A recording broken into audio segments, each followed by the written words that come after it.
सुप्रभातम। पिछले क्लास में हम लोग संधि प्रकरण पे चर्चा किए थे, है ना। तो पिछले क्लास में जो हम लोगों ने पढ़ा उसको एक बार रिवाइज करके एक बार फिर उस पर चर्चा करके संक्षेप में फिर हम आगे बढ़ेंगे। संधि में हम लोग क्या पढ़े थे, याद होगा। संधि यानी कि जोड़ना। तो यहाँ चूंकि हम लोग व्याकरण पढ़ रहे हैं, संस्कृत व्याकरण, तो यहाँ किसको जोड़ना है, वर्णों को जोड़ना।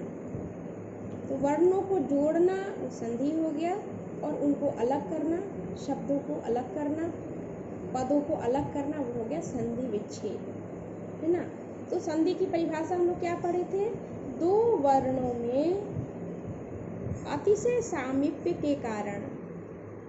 दो वर्ण, क्योंकि जब भी दो शब्द होते हैं, जैसे देव और आलय है, जैसे जो भी शब्द है देव प्लस आलय, तो देव के अंत में, व के अंत में क्या है, अ, और आ है। तो पहले वर्ण का, पहले पद का अंतिम वर्ण और दूसरे पद का पहला वर्ण, इन्हीं दोनों में संधि होती है ना। तो वही कहते हैं दो वर्णों में, यानी कि पहले का अंतिम वर्ण और दूसरे का पहला वर्ण, दो वर्णों में अतिशय सामीप्य, मतलब अत्यंत सामीप्य, यानी इन दोनों के बीच में कोई नहीं आना चाहिए। इससे जो परिवर्तन होता है उसी को संधि कहते हैं, है ना। तो इसी को आप लिखेंगे, सबसे पहले लिखेंगे संधि प्रकरण, उसके बाद लिखेंगे परिभाषा। उसमें लिखेंगे दो वर्णों में अतिशय सामीप्य के कारण जो विकार उत्पन्न होता है उसे संधि कहते हैं, है ना। जैसे आप कोई भी उदाहरण दे सकते हैं, जैसे देव प्लस आलय, देवालय। यहाँ देखिए व है, व के अंत में अ है, ओ और आ मिलके आ हो गया, तो व में आ जुड़ा तो बन गया देवालय, है ना। ये मुख्य सामान्यतः संधि की परिभाषा जो हम लोगों ने पढ़ा था, आज रिवीजन करना है, इसे फिर आगे बढ़ेंगे, बहुत डिटेल में नहीं जाएंगे। अब आता है कि स्वर, जो संधि है, संधि के तीन प्रकार के भेद हो जाते हैं। संधि के तीन प्रकार के भेद हो जाते हैं। पहला है स्वर संधि, दूसरा है व्यंजन संधि, और तीसरा है विसर्ग संधि, है ना। संधि के तीन भेद हो गए, पहला स्वर संधि, दूसरा व्यंजन संधि, और तीसरा विसर्ग संधि। तो यहाँ यह याद रखना है कि संधि के तीन भेद हैं, स्वर संधि, व्यंजन संधि, विसर्ग संधि, और इसके बाद फिर स्वर संधि के भी भेद हो जाते हैं। तो उस स्वर की संधि जो हम लोग अभी आगे पढ़ेंगे उसके 5 भेद हैं। तो कई बार ये कंफ्यूजन होता है कि संधि के भेद और स्वर संधि के भेद में सही अंतर नहीं कर पाते हैं। तो ये आप अच्छी तरह याद रखेंगे कि संधि के 3 भेद हैं, स्वर संधि, व्यंजन संधि, विसर्ग संधि, और फिर स्वर संधि के भेद 5 हो जाते हैं, जो अभी हम लोग क्रमशः पढ़ेंगे। तो यदि सामान्य संधि पूछा जाए तो सामान्य संधि के आप कहेंगे 3 प्रकार के होते हैं, 3 भेद है, स्वर संधि, व्यंजन संधि और विसर्ग संधि। अब आते हैं हम स्वर संधि पे। स्वर संधि किसे कहते हैं, तो स्वर संधि के लिए आता है कि जब स्वर वर्ण के साथ स्वर वर्ण का जो मेल होता है, यानी स्वर संधि के बाद कोई स्वर वर्ण ही आएगा।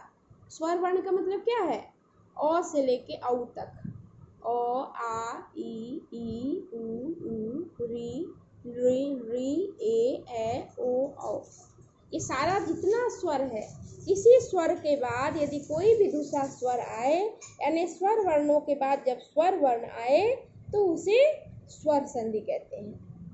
जैसे उदाहरण देखिए, रमा प्लस ईसः रमेशः।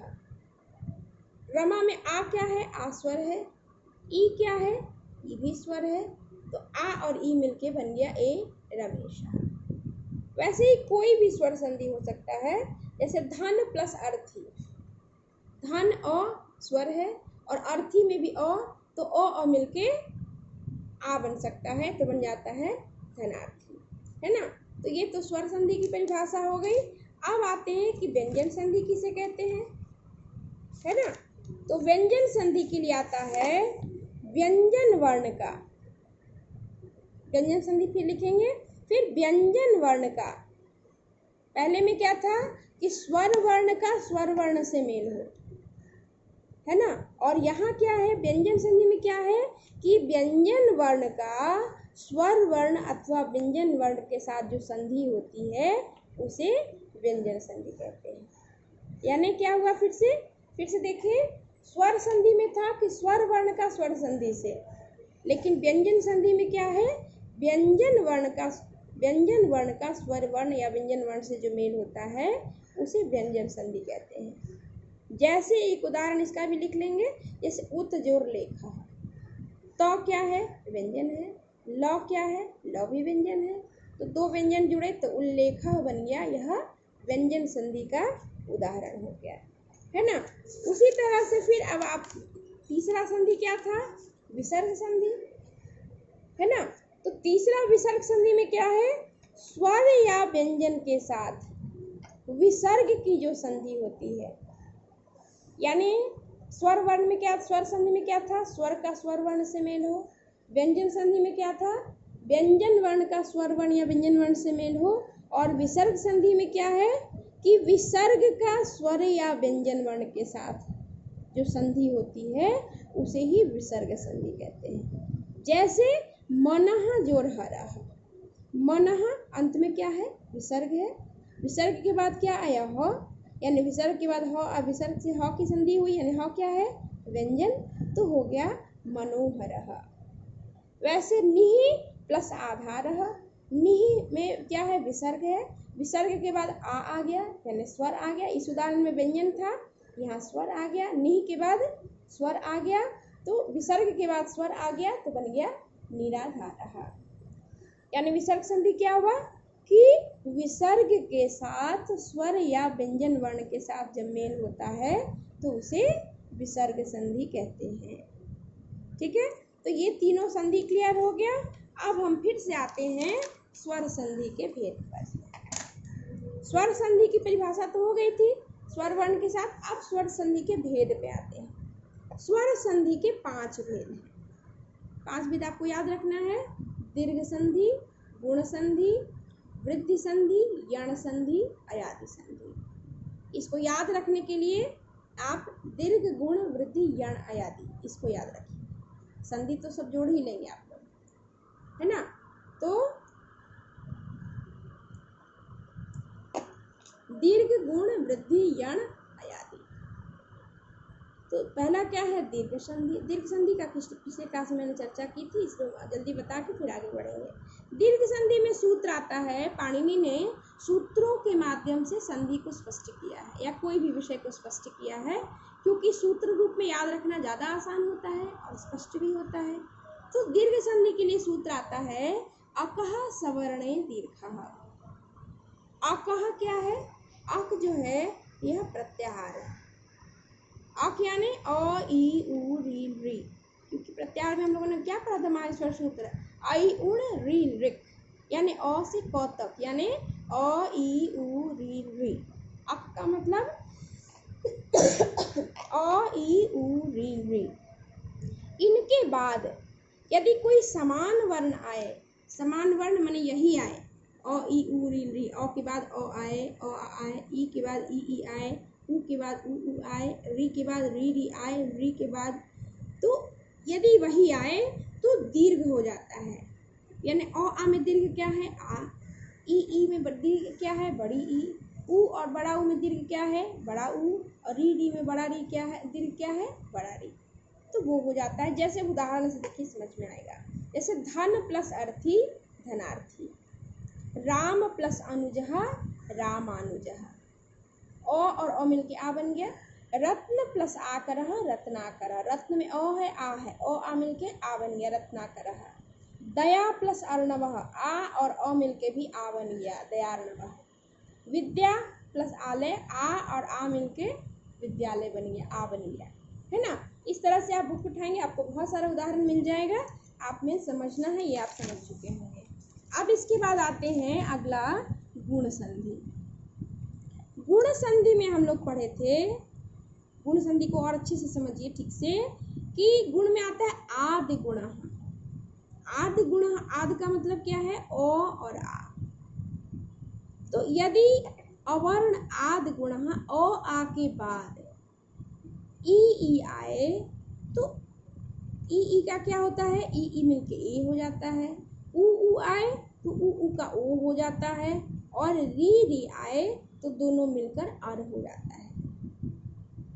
इसी को कहते हैं कि ओ आ के बाद ई आए तो गुण हो जाता है। गुण हो जाता है का मतलब ओ आ के बाद यदि ई आए तो ए, ओ आ के बाद यदि उ आए तो ओ, और ओ आ के बाद यदि री आए तो आर हो जाता है। अब इसका उदाहरण देखिए, जैसे सुर प्लस इंद्र, ओ के बाद ई आया तो क्या हो जाएगा ए, तो बन गया सुरेंद्र। नर प्लस ईश, ओ के बाद ई आया तो बन गया नरेश।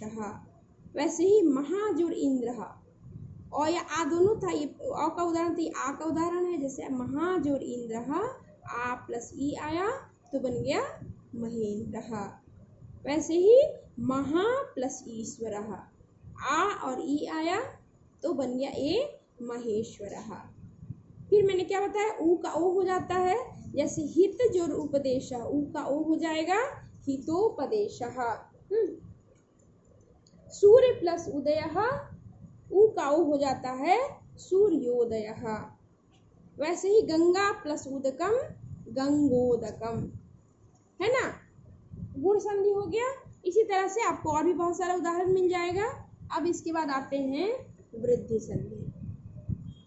वृद्धि संधि में है, इसके लिए सूत्र आता है वृद्धि रेचि। वृद्धि रेचि में क्या है, अ वर्ण, वही आद जो कहते हैं, ओ आ के बाद यदि ए और ए आए तो ए और ए में बड़ा कौन है, ए है। तो यदि ओ आ के बाद ए आए तो दूसरा वाला जो ए है ये हो जाता है, और ओ आए तो ओ हो जाता है। यही वृद्धि संधि है। यदि ओ आ के बाद ए आए तो ए में कन्वर्ट हो जाता है, और यदि ओ और है तो ओ में कन्वर्ट हो जाता है। जैसे उदाहरण देखिए, अद्य प्लस एव, अद्य के बाद ए आया, ओ के बाद ए आया, ए कैसे हो जाएगा, ए में कन्वर्ट हो जाएगा, दीर्घ हो जाएगा, वृद्धि हो जाएगी उसकी। तो यानी अद्य प्लस एव अद्यैव। वैसे ही बनता है सदा प्लस एव सदैव।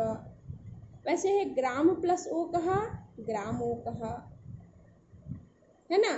तत्र प्लस एव तत्रैव, सदा प्लस एव सदैव, है ना। इस तरह से बहुत सारे शब्द बनते हैं। तो इस तरह से आप ओ के बाद ए आए तो ए हो जाता है, ओ आए तो औ हो जाता है। जैसे ओ का उदाहरण देखिए, जैसे महाजोर औषधम महौषधम, गंगा जोर ओघ गंगौघ, परम जोर ऐश्वर्यम, ए का तो यहाँ है ही, परम से ओ का उदाहरण ये दोनों जैसे हो जाए, गंगा जोर ओघ गंगौघ और महाजोर औषधम महौषधम। वैसे वन जोर औषधि वनौषधि, है ना, यह भी उदाहरण होता है, वन जोर औषधि वनौषधि। ठीक है, तो इस तरह से गुण संधि वृद्धि संधि आज हो गया एक दिन में, आज इतना ही। फिर दूसरे मतलब नेक्स्ट क्लास में 2 संधि और बच रहा, यण और अयादि, तो उसको क्लियर कर देंगे।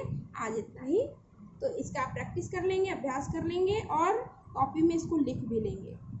ठीक है।